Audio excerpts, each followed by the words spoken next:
श्री शिवाय नमस्तुभ्यं श्री शिवाय नमस्तुभ्यं श्री शिवाय नमस्तुभ्यं श्री शिवाय नमस्तुभ्यं श्री शिवाय नमस्तुभ्यं श्री शिवाय नमस्तुभ्यं श्री शिवाय नमस्तुभ्यं श्री शिवाय नमस्तुभ्यं श्री शिवाय नमस्तुभ्यं श्री शिवाय नमस्तुभ्यं श्री शिवाय नमस्तुभ्यं श्री शिवाय नमस्तुभ्यं।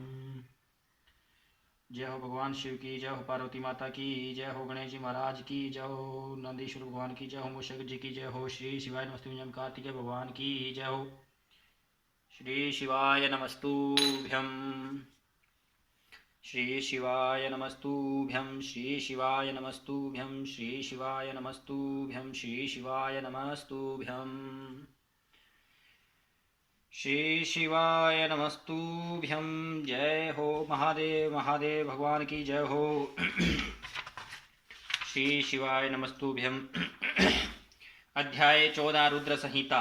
श्री शिवाय नमस्तुभ्यं। विभिन्न पुष्पों, अन्नों तथा जलादि की धाराओं से शिव जी की पूजा का महात्म्य। ब्रह्मा जी बोले, नारद, जो लक्ष्मी प्राप्ति की इच्छा करता हो वह कमल, बिलव पत्र, शतपत्र और शंख पुष्प से भगवान शिव की पूजा करे। ब्राह्मण यदि 1 लाख की संख्या में इन पुष्पों द्वारा भगवान शिव की पूजा संपन्न हो जाए तो सारे पापों का नाश होता है और लक्ष्मी की भी प्राप्ति हो जाती है, इसमें संशय नहीं है। प्राचीन पुरुषों ने 20 कमलों का एक प्रस्थ बताया है। 1 सहस्त्र बिलव पत्रों को भी एक प्रस्थ कहा गया है। 1 सहस्त्र पत्र से आधे प्रस्थ की परिभाषा की गई है। 16 पलों का एक प्रस्थ होता है और 10 टंकों का एक पल। इस मान से पत्र पुष्प आदि को तोलना चाहिए। जब पूर्वोक्त संख्या वाले पुष्पों से शिव जी की पूजा हो जाती है तब सकाम पुरुष अपने संपूर्ण अभीष्टों को प्राप्त कर लेता है। यदि उपासक के मन में कोई कामना न हो तो वह पूर्वोक्त पूजन से ही स्वरूप हो जाता है। श्री शिवाय नमस्तुभ्यं। मृत्युंजय मंत्र का जब 5 लाख जब पूरा हो जाता है तब भगवान शिव प्रत्यक्ष दर्शन देते हैं। 1 लाख के जब से शरीर की बुद्धि शुद्धि होती है। 2 लाख के जब से पूर्व जन्म की बातों का स्मरण होता है। 3 लाख पूर्ण होने पर संपूर्ण काम्य वस्तुएं प्राप्त होती हैं। 4 लाख जप होने पर स्वप्न में भगवान शिव का दर्शन होता है और 5वें लाख जप ज्यों ही पूरा होता है भगवान शिव उपासक के सम्मुख तत्काल प्रकट हो जाते हैं। इस मंत्र का 10 लाख जप हो जाए तो संपूर्ण फल की सिद्धि होती है। जो मोक्ष की अभिलाषा रखता है वह द्रभों द्वारा शिव का पूजन करें। मनुष्य श्रेष्ठ सर्वत्र लाख की ही संख्या समझनी चाहिए। आयु की इच्छा वाला पुरुष 1 लाख ध्रुवाओं द्वारा पूजन करे। जिसे पुत्र की अभिलाषा वह धतूरे के 1 लाख फूलों से सज पूजा करे। लाल ठंड वाला धतूरा पूजन में शुभदायक माना गया है। अगस्त्य के 1 लाख फूलों से पुष्प पूजा करने वाले पुरुषों को महान यश की प्राप्ति होती है। यदि तुलसी दल से शिव की पूजा करें तो उपासक को भोग और मोक्ष दोनों सुलभ होते हैं। लाल और सफेद आक, अपा मार्ग और श्वेत कमल के 1 लाख फूलों द्वारा पूजा करने से भी उसी फल की प्राप्ति होती है। जपा के 1 लाख फूलों से की हुई पूजा शत्रुओं को मृत्यु देने वाली होती है। करवीर के 1 लाख फूल यदि शिव पूजन के उपयोग में लाए जाएं तो वे यहाँ रोगों का उच्चाटन करने वाले होते हैं। बंदूक के फूलों द्वारा पूजन करने से आभूषण की प्राप्ति होती है। चमेली से शिव की पूजा करने पर मनुष्य वाहनों को उपलब्ध करता है, इसमें संशय नहीं है। अलसी के फूलों से महादेव जी का पूजन करने वाला पुरुष भगवान विष्णु को प्रिय होता है। शमी पत्रों से पूजा करने वाला मनुष्य मोक्ष प्राप्त कर लेता है। बेला के फूल चढ़ाने पर भगवान शिव अत्यंत शुभ लक्षणा पत्नी प्रदान करते हैं। जूही के फूलों से पूजा की जाए तो घर में कभी भी अन्न की कमी नहीं होती। कनेर के फूलों से पूजा करने पर मनुष्यों को वस्त्र की प्राप्ति होती है। सेदुआरी या शेफाली का के फूलों से शिव का पूजन किया जाए तो मन निर्मल होता है। 1 लाख बिल्व पत्र चढ़ाने पर मनुष्य अपनी सारी काम्य वस्तुएं प्राप्त कर लेता है। श्रृंगार हार के फूलों से पूजा करने पर सुख संपत्ति की वृद्धि होती है। वर्तमान ऋतु में पैदा होने वाले फूल यदि शिव की सेवा में समर्पित किए जाएं तो वे मोक्ष देने वाले होते हैं, इसमें संशय नहीं है। राई के फूल शत्रुओं को मृत्यु प्रदान करने वाले होते हैं। इन फूलों को 1 लाख की संख्या में शिव के ऊपर चढ़ाया जाए तो भगवान शिव प्रचुर फल प्रदान करते हैं। चंपा और केवड़े को छोड़कर शेष सभी फूल भगवान शिव को चढ़ाए जा सकते हैं। विप्रवर, महादेव जी के ऊपर चावल चढ़ाने से मनुष्यों की लक्ष्मी बढ़ती है। ये चावल अखंडित होने चाहिए और इन्हें उत्तम भक्ति भाव से शिव के ऊपर चढ़ाना चाहिए। रुद्र प्रधान मंत्र से पूजा करके भगवान शिव के ऊपर बहुत सुंदर वस्त्र चढ़ाएं और उसी पर चावल रखकर समर्पित करें तो उत्तम है। भगवान शिव के ऊपर गंध पुष्प आदि के साथ एक श्रीफल चढ़ाकर धूप आदि निवेदन करें तो पूजा का पूरा फल प्राप्त होता है। वहां शिव के समीप 12 ब्राह्मणों को भोजन कराएं और इससे मंत्र पूर्वक सांगोपांग लक्ष्य पूजा संपन्न होती है। जहां 100 मंत्र जपने की विधि हो वहां 108 मंत्र जपने का विधान किया गया है। तिलों द्वारा शिव जी को 1 लाख आहुतियां दी जाए अथवा 1 लाख तिलों से शिव की पूजा की जाए तो बड़े बड़े पातकों को नाश करने वाली होती हैं। जो द्वारा की हुई शिव की पूजा ये सुख की वृद्धि करने वाली है, ऐसा ऋषियों का कथन है। गेहूं के बने हुए पकवान से की हुई शंकर जी की पूजा निश्चय ही उत्तम मानी गई है। यदि उससे लाख बार पूजा हो तो ज्ञान की वृद्धि होती है। यदि मूंग से पूजा की जाए तो भगवान शिव सुख प्रदान करते हैं। प्रियंगु द्वारा सर्वाध्यक्ष परमात्मा शिव का पूजन करने मात्र से उपासक के धर्म और अर्थ और काम भोग की वृद्धि होती है तथा वह पूजा समस्त सुखों को देने वाली होती है। अरहर के पत्तों से श्रृंगार करके भगवान शिव की पूजा करे वह पूजा नाना प्रकार के सुखों और संपूर्ण फलों को देने वाली है। मुनि श्रेष्ठ, अब फूलों की लक्ष्य संख्या का तोल बताया जा रहा है। प्रसन्नता पूर्वक सुनो। सूक्ष्म मान का प्रदर्शन करने वाले व्यास जी ने एक प्रशस्त शंख पुष्पों को 1 लाख बताया है। 11 प्रशस्त चमेली के फूल हो तो वही 1 लाख फूलों का मान कहा गया है। जूही के 1 लाख फूलों का वही मान है। राई के 1 लाख फूलों का मान 5.5 प्रस्थ है। उपासक को चाहिए कि वह निष्काम होकर मोक्ष के लिए भगवान शिव की पूजा करे। भक्ति भाव से विधि पूर्वक शिव की पूजा करके भक्तों को पीछे जलधारा समर्पित करनी चाहिए। ज्वर में जो मनुष्य प्रलाप करने लगता है उसकी शांति के लिए जलधारा शुभ कारक बताई गई है। शत रुद्रीय मंत्र से रुद्री के 11 पाठों से, रुद्र मंत्रों के जप से, पुरुष सूक्त से, 6 ऋचा वाले रुद्र सूक्त से, महामृत्युंजय मंत्र से, गायत्री मंत्र से अथवा शिव के शास्त्रोक्त नामों के आदि में प्रणव और अंत में नमः पद जोड़कर बने हुए मंत्रों द्वारा जल धाराएं आदि अर्पित करनी चाहिए। सुख और संतान की वृद्धि के लिए जल धारा द्वारा पूजन उत्तम बताया गया है। उत्तम भस्म धारण करके उपासक को प्रेम पूर्वक नाना प्रकार के शुभ एवं दिव्य द्रव्यों द्वारा शिव की पूजा करनी चाहिए और शिव पर उनके सहस्त्र नाम मंत्रों से घी की धारा चढ़ानी चाहिए। श्री शिवाय नमस्तुभ्यम। ऐसा करने पर वंश का विस्तार होता है, इसमें संशय नहीं है। इसी प्रकार यदि 10,000 मंत्रों द्वारा शिव जी की पूजा की जाए तो प्रमेह रोग की शांति होती है और उपासक को मनोवांछित फल की प्राप्ति होती है। यदि कोई नपुंसकता को प्राप्त हो तो वह घी से शिव जी की भली भांति पूजा करे तथा ब्राह्मणों को भोजन कराएं। साथ ही उसके लिए मुनीश्वरों ने प्राजापत्य व्रत का भी विधान किया है। यदि बुद्धि जड़ हो जाए तो उस अवस्था में पूजक को केवल शर्करा मिश्रित दुग्ध की धारा चढ़ानी चाहिए। ऐसा करने पर उसे बृहस्पति के समान उत्तम बुद्धि प्राप्त हो जाती है। जब तक 10,000 मंत्रों का जप पूरा न हो जाए तब तक पूर्वोक्त दुग्ध धारा द्वारा भगवान शिव का उत्कृष्ट पूजन चालू रखना चाहिए। जब तन मन में कारण ही उच्चाटन होने लगे, जी उचट जाए, कहीं भी प्रेम न रहे, दुख बढ़ जाए और अपने घर में सदा कलह रहने लगे, तब पूर्वोक्त रूप से दूध की धारा चलाने से सारा दुख नष्ट हो जाता है। सुवासित तेल से पूजा करने पर भोगों की वृद्धि होती है। यदि मधु से शिव की पूजा की जाए, शहद से शिव की पूजा की जाए तो यक्षमा का रोग दूर हो जाता है। यदि शिव पर ईख के रस की धारा चढ़ाई जाए तो वह भी संपूर्ण आनंद की प्राप्ति कराने वाली होती है। गंगा जल की धारा तो भोग और मोक्ष दोनों फलों को देने वाली है। ये सब जो धाराएं बताई गई हैं, इन सबको मृत्युंजय मंत्र से चढ़ाना चाहिए। उसमें भी उक्त मंत्र का विधानतः 10,000 जप करना चाहिए और 11 ब्राह्मणों को भोजन कराना चाहिए। अध्याय 14 समाप्त। श्री शिवाय नमस्तुभ्यम। श्री शिवाय नमस्तुभ्यम। श्री शिवाय नमस्तुभ्यम। अध्याय 15 सृष्टि का वर्णन।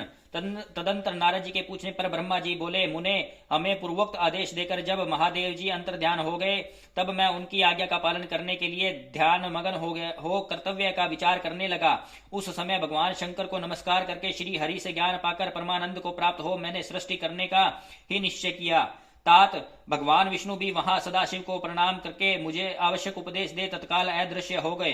वे ब्रह्मांड से बाहर जाकर भगवान शिव की कृपा प्राप्त करके वैकुंठ धाम में पहुंचे और सदा वहीं रहने लगे। मैंने सृष्टि की इच्छा से भगवान शिव और विष्णु का स्मरण करके पहले रचे हुए जल में अपनी अंजलि डालकर जल को ऊपर की ओर उछाला।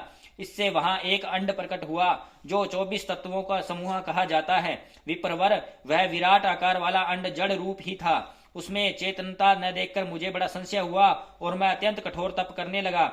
12 वर्षों तक भगवान विष्णु के चिंतन में लगा रहा। तात वह समय पूर्ण होने पर भगवान श्री हरि समय प्रकट हुए और बड़े प्रेम से मेरे अंगों का स्पर्श करते हुए मुझे प्रसन्नता पूर्वक बोले। श्री विष्णु ने कहा, ब्राह्मण ब्राह्मण तुम वर मांगो, मैं प्रसन्न हूँ।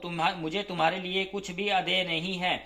भगवान शिव की कृपा से मैं सब कुछ देने में समर्थ हूँ। ब्रह्मा बोले, अर्थात मैंने कहा, महाभाग आपने जो मुझ पर कृपा की है वह सर्वथा उचित ही है, क्योंकि भगवान शंकर ने मुझे अपने हाथों में सौंप दिया है, आपके हाथों में सौंप दिया है। विष्णु आपको नमस्कार है। आज मैं आपसे जो कुछ मांगता हूँ उसे दीजिए प्रभो। यह विराट रूप 24 तत्वों से बना हुआ अंड किसी तरह चेतन नहीं हो रहा है, जड़ी भूत दिखाई देता है। हरे इस समय भगवान शिव की कृपा से आप यहाँ प्रकट हुए हैं, अतः शंकर की सृष्टि शक्ति या विभूति से प्राप्त हुए इस अंड में चेतना लाइए।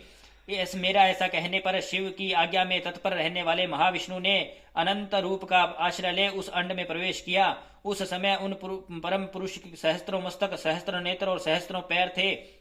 उन्होंने भूमि को सब ओर से घेरकर उस अंड को व्याप्त कर लिया।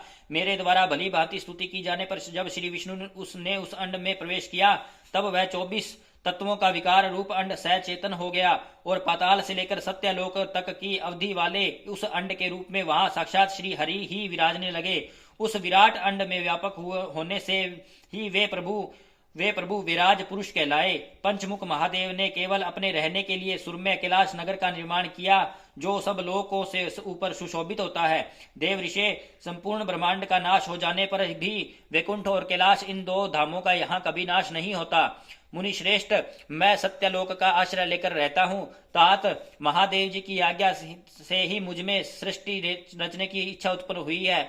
बेटा, जब मैं सृष्टि की इच्छा से चिंतन करने लगा, उस समय पहले मुझ में अनजान में ही पाप पूर्ण तमोगुणी सृष्टि का प्रादुर्भाव हुआ, जिससे अविद्या पंचक अथवा पंच प्रवा अविद्या कहते हैं। तदंतर प्रसन्नचित होकर शंभु की आज्ञा से मैं पुनः अनासक्त भाव से सृष्टि का चिंतन करने लगा।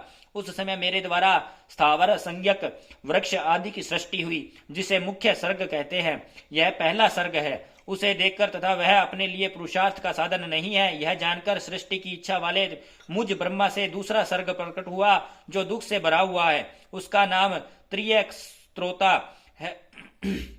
वह सर्ग भी पुरुषार्थ का साधन नहीं था, उसे भी पुरुषार्थ साधन की शक्ति से रहित जान जब मैं पुनः सृष्टि का चिंतन करने लगा, तब मुझसे शीघ्र ही तीसरे सात्विक सर्ग का प्रादुर्भाव हुआ, जिसे उद्धव स्त्रोता कहते हैं। यह देव सर्ग के नाम से विख्यात हुआ। देव सर्ग सत्यादि तथा अत्यंत सुखदायक है। उसे भी पुरुषार्थ साधन की रुचि एवं अधिकार से रहित मानकर मैंने अन्य सर्ग के लिए अपने स्वामी श्री शिव का चिंतन आरंभ किया।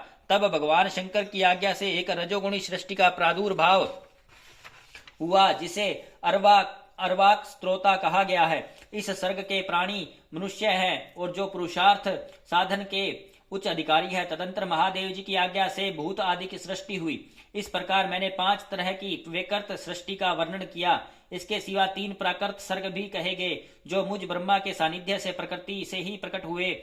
इनमें पहला महतत्व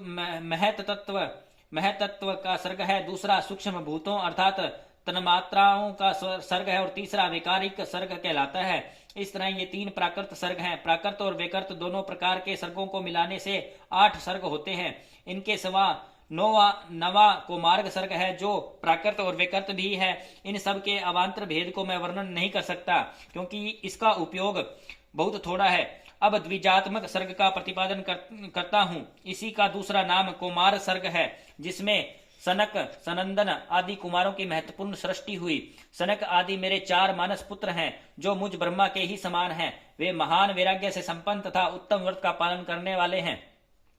उनका मन सदा भगवान शिव के चिंतन में ही लगा रहता है। वे संसार से विमुख एवं ज्ञानी हैं। उन्होंने मेरे आदेश देने पर ही सृष्टि के कार्य में मन नहीं लगाया।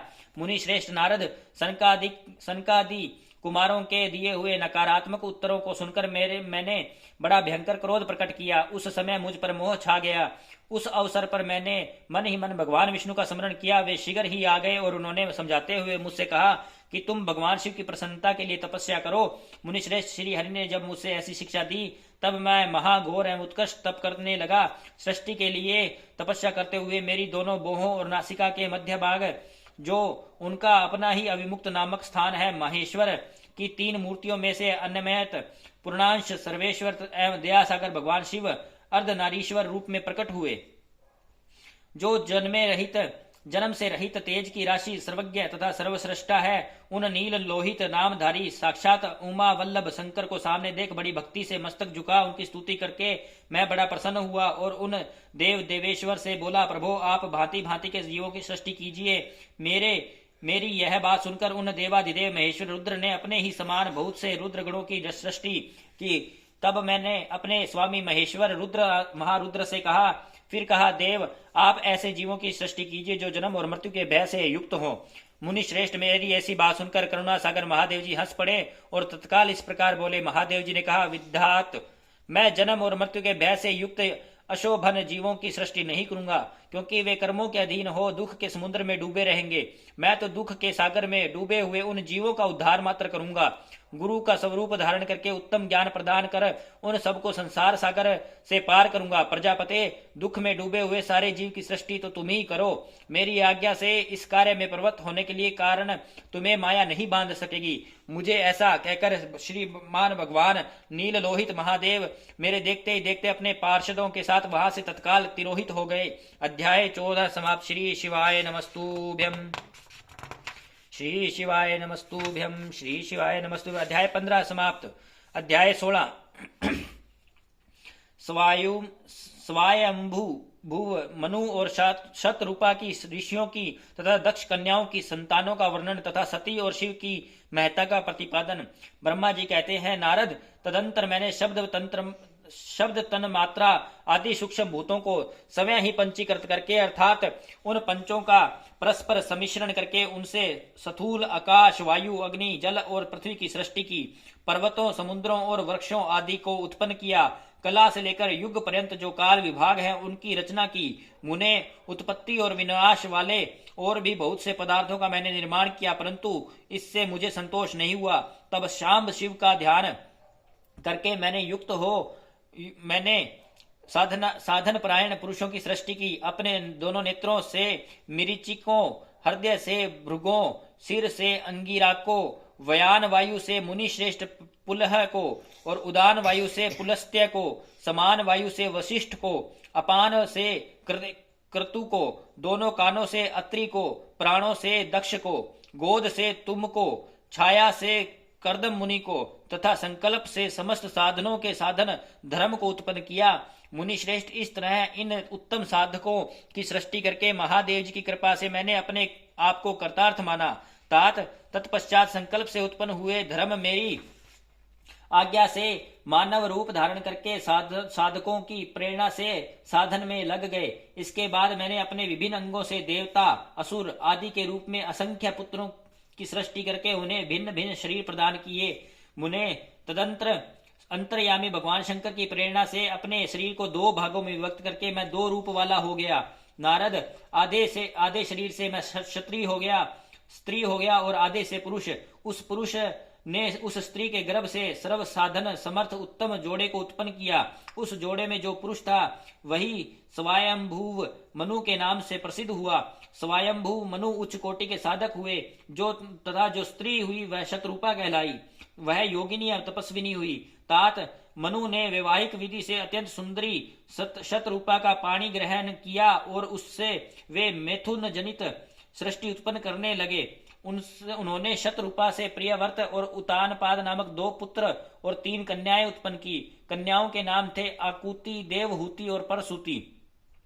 मनु ने आकुति का विवाह प्रजापति रुचि के साथ किया।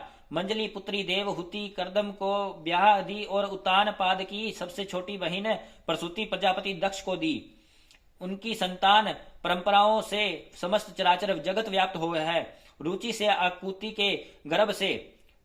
आकुति के गर्भ से यज्ञ और दक्षिणा नामक स्त्री पुरुष का जोड़ा उत्पन्न हुआ। यज्ञ के दक्षिणान से 12 पुत्र उत्पन्न हुए। मुने कृदम द्वारा देवहूति के गर्भ से बहुत सी पुत्रियां उत्पन्न हुई। दक्ष के प्रसूति से 24 कन्याएं उत्पन्न हुई। उनमें से श्रद्धा आदि 13 कन्याओं का विवाह दक्ष ने धर्म के साथ कर दिया। मुनीश्वर, धर्म की उन पत्नियों का नाम सुनो। श्रद्धा, लक्ष्मी, धृति, तुष्टि, पुष्टि, मेधा, क्रिया, बुद्धि, लज्जा, वसु, शांति, सिद्धि और कीर्ति, ये सब 13 हैं। इनमें छोटी जो शेष 11 सुलोचना कन्याएं थी, उनके नाम इस प्रकार हैं: ख्याति, सती, शंभुति, स्मृति, प्रीति, क्षमा, सनति, अनसूया, ऊर्जा, स्वाहा तथा स्वधा। भृगु, शिव, मरीचि, अंगीरा, मुनि, पुलस्त्य, पुलहु, मुनिश्रेष्ठ, क्रतु, अति, अत्रि, वशिष्ठ, अग्नि और पितरों ने क्रमशः इन ख्याति आदि कन्याओं का पानी ग्रहण किया। भृगु आदि मुनिश्रेष्ठ साधक हैं। इनकी संतानों से चराचर प्राणियों सहित सारी त्रिलोकी भरी हुई है। इस प्रकार अंबिकापति महादेव जी की आज्ञा से अपने पूर्व कर्मों के अनुसार बहुत से प्राणी असंख्य श्रेष्ठ द्विजों के रूप में उत्पन्न हुए। कल्प भेद से दक्ष के 60 कन्याएं बताई गई हैं। उनमें से दक्ष कन्याओं का विवाह उन्होंने धर्म के साथ किया।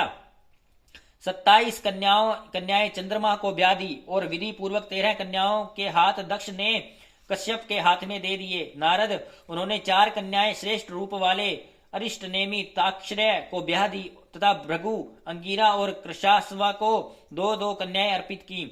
उन स्त्रियों से उनके पतियों द्वारा बहुसंख्यक चराचर प्राणियों की उत्पत्ति हुई।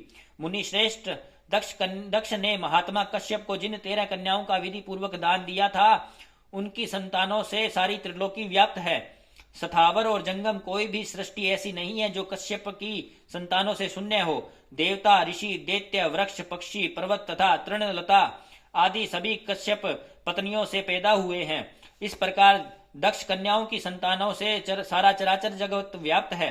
पाताल से लेकर सत्यलोक पर्यंत समस्त ब्रह्मांड निश्चय ही उनकी संतानों से सदा भरा रहता है, कभी खाली नहीं होता। इस तरह भगवान शंकर की आज्ञा से ब्रह्मा जी ने भली भांति सृष्टि की पूर्व काल में सर्वव्यापी शंभु ने जिन्हें तपस्या के लिए प्रकट किया था तथा रुद्रदेव ने त्रिशूल के अग्रभाग पर रखकर जिनकी सदा रक्षा की, वे ही सती देवी लोक हित का कार्य संपादित करने के लिए दक्ष से प्रकट हुई थी। उन्होंने भक्तों के उद्धार के लिए अनेक लीलाएं की। इस प्रकार देवी शिवा ही सती होकर भगवान शंकर से ब्याही गई, किंतु पिता के यज्ञ में पति का अपमान देख उन्होंने अपने शरीर को त्याग दिया और फिर उसे ग्रहण नहीं किया। वे अपने परम पद को प्राप्त हो गई। फिर देवताओं की प्रार्थना से ही वे शिवा पार्वती रूप में प्रकट हुई और बड़ी भारी तपस्या करके पुनः भगवान शिव को उन्होंने प्राप्त कर लिया। मुनीश्वर, इस जगत में उनके अनेक नाम प्रसिद्ध हुए हैं। उनके कालिका, चंडिका, भद्रा, चामुंडा, विजया, जय, जयंती, भद्रकाली, दुर्गा, भगवती, काम्याख्या, कामदा, अंबा, मृडानी और सर्वमंगला आदि अनेक नाम हैं जो भोग और मोक्ष देने वाले हैं। ये सभी नाम उनके गुणों और कर्मों के अनुसार हैं। मुनि श्रेष्ठ नारद, इस प्रकार मैंने सृष्टि क्रम का तुमसे वर्णन किया। ब्रह्मांड का यह सारा भाग भगवान शिव की आज्ञा से मेरे द्वारा रचा गया है। भगवान शिव को परब्रह्म परमात्मा कहा गया है। मैं, विष्णु तथा रुद्र, ये 3 देवता गुण भेद से उन्हीं के रूप बतलाए गए हैं। वे मनोरम शिवलोक में शिवा के साथ स्वच्छंद विहार करते हैं। भगवान शिव स्वतंत्र परमात्मा है। निर्गुण और सगुण भी वे ही हैं। अध्याय 16 समाप्त। श्री शिवाय नमस्तुभ्यम। श्री शिवाय नमस्तुभ्यम। श्री शिवाय नमस्तुभ्यम। श्री शिवाय नमस्तुभ्यम। श्री शिवाय नमस्तुभ्यम। श्री शिवाय नमस्तुभ्यम। अध्याय 17, 18, 19 रुद्र संहिता। यज्ञदत्त कुमार को भगवान शिव की कृपा से कुबेर पद की प्राप्ति तथा उनकी भगवान शिव के साथ मैत्री। सूत जी कहते हैं, मुनीश्वरों, ब्रह्मा जी की यह बात सुनकर नारद जी ने विनय पूर्वक उन्हें प्रणाम किया और पुनः पूछा, भगवान भक्त वत्सल भगवान शंकर कैलाश पर्वत पर कब गए और महात्मा कुबेर के साथ उनकी मैत्री कब हुई? परिपूर्ण मंगल विग्रह महादेव जी ने वहां क्या किया? यह सब मुझे बताइए। उससे सुनने के लिए मेरे मन में बड़ा कौतूहल है। ब्रह्मा जी ने कहा, नारद सुनो, चंद्रमौली भगवान शंकर के चरित्र का वर्णन करता हूँ। वे कैसे कैलाश पर्वत पर गए और कुबेर की उनके साथ किस प्रकार मैत्री हुई, यह सब सुनाता हूँ। काम्पिल्य नगर में यज्ञदत्त नाम से एक प्रसिद्ध ब्राह्मण रहते थे। श्री शिवाय नमस्तुभ्यम। जो बड़े सदाचारी थे, उनके एक पुत्र हुआ जिसका नाम गुणनिधि था। वह बड़ा ही दुराचारी और जुआरी हो गया था। पिता ने अपने उस पुत्र को त्याग दिया। वह घर से निकल गया और कई दिनों तक भूखा भटकता रहा। एक दिन एक नैवेद्य चुराने की इच्छा से एक शिव मंदिर में गया।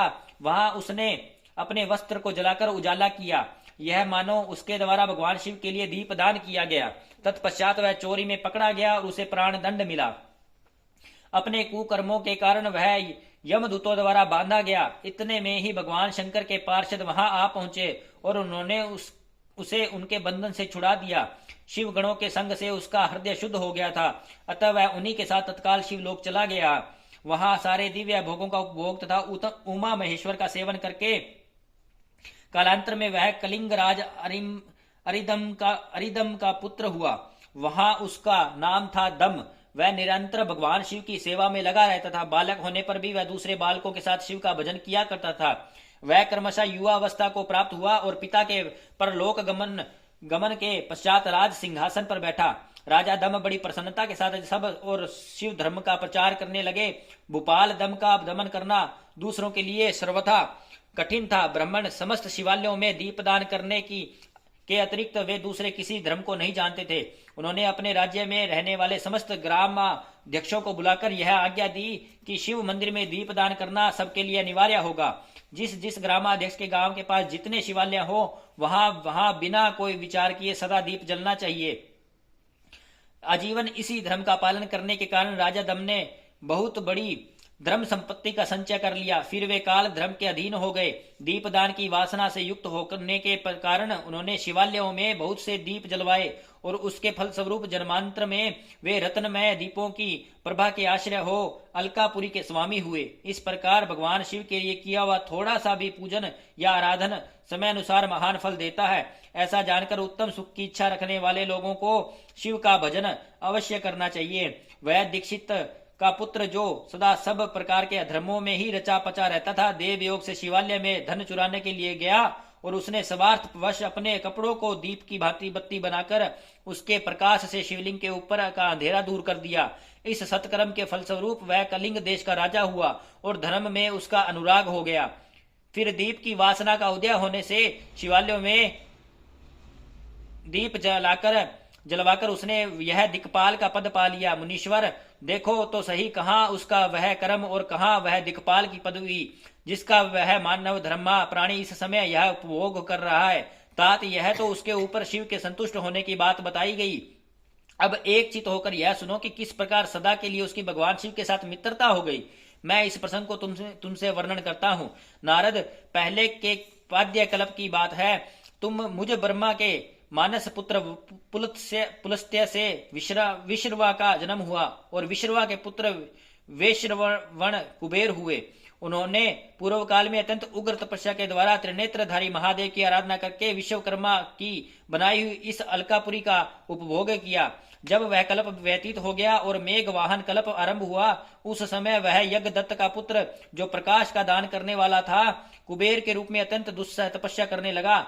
दीपदान मात्र से मिलने वाली शिव की भक्ति के प्रभाव को जानकर वह शिव की चित्त प्रकाशिका काशीपुरी में गया और अपने चित्त रूपी रत्न में प्रदीपों से 11 रुद्रों को उद्बोधित करके अनन्य भक्ति एवं स्नेह से संपन्न हो वह तन्मयता पूर्वक शिव के ध्यान में मगन हो निश्चल भाव से बैठ गया।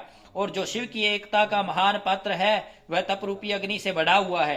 काम क्रोधादि महाविघ्नि रूप पतंगों के आघात से शून्य है। प्राण निरोध रूपी वायु शून्य स्थान में निश्चल भाव से प्रकाशित है। निर्मल दृष्टि के कारण स्वरूप से भी निर्मल है तथा शब्दावरूपी पुष्पों से जिसकी पूजा की गई है। ऐसे शिवलिंग की प्रतिष्ठा करके वह तब तक तपस्या में लगा रहा जब तक उसके शरीर में केवल अस्थि और चर्म मात्र ही अवशिष्ट नहीं रह गए। इस प्रकार उसने 10,000 वर्षों तक तपस्या की। तदंतर विशालाक्षी पार्वती देवी के साथ भगवान विश्वनाथ कुबेर के पास आए। उन्होंने प्रसन्न चित्त से अलकापति की ओर देखा।